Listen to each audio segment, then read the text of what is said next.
Shemot chapter 24.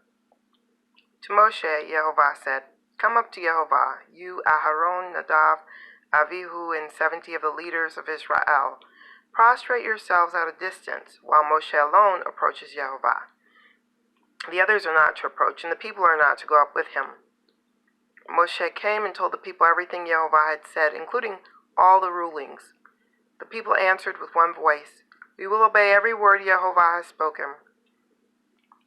Moshe wrote down all the words of Yehovah. He rose early in the morning, built an altar at the base of the mountain, and set upright 12 large stones to represent the 12 tribes of Israel. He sent the young men of the people of Israel to offer burnt offerings and sacrifice peace offerings of oxen to Yehovah. Moshe took half of the blood and put it in basins. The other half of the blood he splashed against the altar.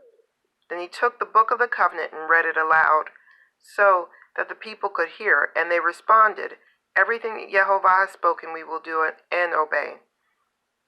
Moshe took the blood, sprinkled it on the people, and said, "This is the blood of the covenant which Yehovah has made with you in accordance with all these words." Moshe, Aharon, Nadav, Avihu, and 70 of the leaders went up, and they saw the God of Israel. Under his feet was something like a sapphire stone pavement, as clear as the sky itself. He did not reach out his hand against these notables of Israel. On the contrary, they saw God, even as they were eating and drinking. Yehovah said to Moshe, "Come up to me on the mountain and stay there.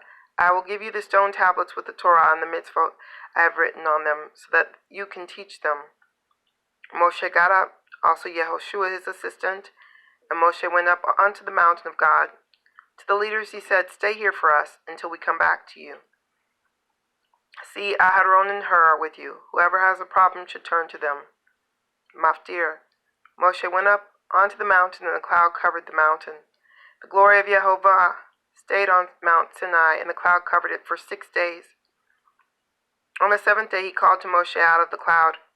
To the people of Israel, the glory of Yehovah looked like a raging fire on the top of the mountain. Moshe entered the cloud and went up on the mountain. He was on the mountain for 40 days.